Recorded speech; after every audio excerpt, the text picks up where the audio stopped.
On that note Salaar cinema విషయానికి వస్తే sir, ఇప్పుడు మనకి కమర్షియల్ ఆస్పెక్ట్ తీసుకుందాం. గ్రాస్ అంతా అని మాట్లాడుకోకుండా దానికి ఎక్కువగా సంపాదిస్తుందంటారా, సలార్ ఎక్కువ సంపాదిస్తుందంటారా? అసలు ఈ గ్రాసెస్ గురించి చెప్పండి సార్ కమర్షియల్ ఆస్పెక్ట్లో. అంటే యాక్చువల్గా నెంబర్ ఆఫ్ స్క్రీన్స్ ఏవి పడుతుందో వాటికి వచ్చే కలెక్షన్స్ బట్టే మనకి ఫైనల్ రిపోర్ట్ అనేది వస్తుంటుంది. సహజంగా ఎలా ఉంటుందంటే డంకీ సినిమాకి పెద్ద బడ్జెట్ అవ్వలేదు సలార్తో పోలిస్తే. కాబట్టి దానికేం థియేటర్లో రేట్స్ ఎక్కువ పెట్టి అమ్ముకోవాలని కానీ లేకపోతే గవర్నమెంట్స్ని అప్పీల్ చేయటం కానీ అలాంటిది ఏం డంకీకి జరగలేదు. మామూలు రెగ్యులర్ హిందీ సినిమా ఎలా రిలీజ్ అవుతుందో అదే రేట్లకి రిలీజ్ అయింది.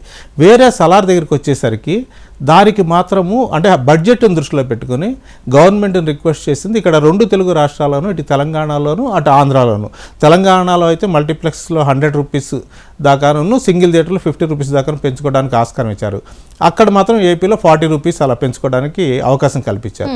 ఆ రకంగా ప్రైస్ ఎక్కువ కాబట్టి ఖచ్చితంగా మన తెలుగు రాష్ట్రాల్లో అయితే సలార్ 100% రికార్డు బ్రేక్ చేసే కలెక్షన్స్ అయితే సృష్టిస్తుంది.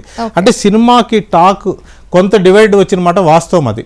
అంటే 100% ఇదేదో బ్లాక్ బస్టర్ మూవీ అని చెప్పలేం, కానీ ఫ్యామిలీ ఆడియన్స్ ఇందులో ఉన్నటువంటి ఓవర్ యాక్షన్ వల్ల, అంటే నిజానికి అంత యాక్షన్ అవసరం లేదు కానీ ఫ్యాన్స్ని మెప్పించడం కోసం ప్రశాంత్ నీలు, ప్రభాస్ మన మీద ఎక్స్పెక్టేషన్స్ ఉంటాయి అని చెప్పేసి అంత యాక్షన్ పార్ట్ పెట్టారు. దానివల్ల ఫ్యామిలీ ఆడియన్స్ అంతగా ఈ మూవీని ఓన్ చేసుకోవడం అనేది కష్టము. ఫైనల్గా ఒక 2-3 రోజులు గడిస్తే కానీ ఫ్యామిలీ ఆడియన్స్ అసలు థియేటర్కి వస్తారా, ఈ సినిమాను చూస్తారనే దాన్ని బట్టి లాభ నష్టాలు అనేవి ఆధారపడి ఉంటాయి. యాజ్ ఆన్ టుడే ఈరోజు మాత్రం ఓపెనింగ్స్ అయితే అదురుపాటుగా వచ్చినాయి. అలాగే అడ్వాన్స్ బుకింగ్స్ కూడా చాలా బాగా జరిగినాయి. నాకు తెలిసిన సమాచారం ప్రకారం ఏంటంటే యూఎస్ఏలో సలారు అడ్వాన్స్ బుకింగ్ అసలు అంతకుముందు భారతీయ సినిమా దేనికి రానంత కలెక్షన్స్ను వసూలు చేశారు అన్నమాట కూడా ట్రేడ్ వర్గాలు చెప్తున్నాయి. వేరే డంకీ దగ్గరికి వచ్చేసరికి అలాంటి హైప్ అనేది లేదు.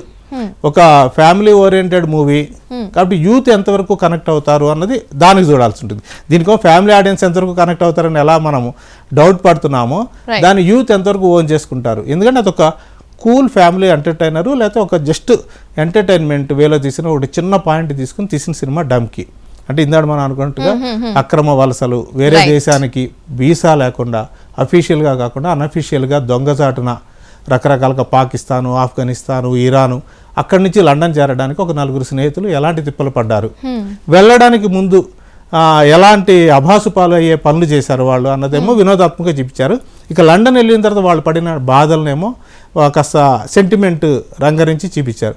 కాబట్టి అది ఓవరాల్గా యూత్ అంతగా ఓన్ చేసుకునే సినిమా కాదు. ఆ లైటర్ వేన్లో ఉండే రాజు హిర్వానికి ఉన్న ఇమేజ్ని దృష్టిలో పెట్టుకుని, అలాగే షారూఖ్ ఖాన్ సినిమా మనం చూడకపోతే ఎలాగో అని కొందరు ఉంటారు కదా, అతను ఏ పాత్ర చేసినా కానీ చూడాలనుకునేవాడు, అలాంటి వాళ్ళు చూస్తారు అది. కానీ సలార్ దగ్గరికి వచ్చేసరికి పూర్తి మాస్ మసాలా సినిమా కాబట్టి అది హిందీలో అయినా కావచ్చు, మలయాళంలో కావచ్చు, కన్నడలో కావచ్చు, తెలుగులో కావచ్చు, తమిళ్లో కావచ్చు, ఎవరైనా కానీ యూత్ బాగా అట్రాక్ట్ అయ్యే సినిమా. కాబట్టి ఓవరాల్గా సలార్ది పై చేయి అవుతుందని అనిపిస్తుంది నాకైతే యాజ్ ఆన్ టుడే. కానీ ఏదైనా కానీ వీకెండ్ అయితే కానీ మనం చెప్పలేం. పైగా రాబోయేది క్రిస్మస్ సీజన్ కాబట్టి ఆ క్రిస్మస్ సీజన్లో కూడా జనము దేనికి ప్రాధాన్యత ఇస్తారో దాని మీద ఈ రెండింటి సక్సెస్ ఆధారపడి ఉంటుంది. Right sir.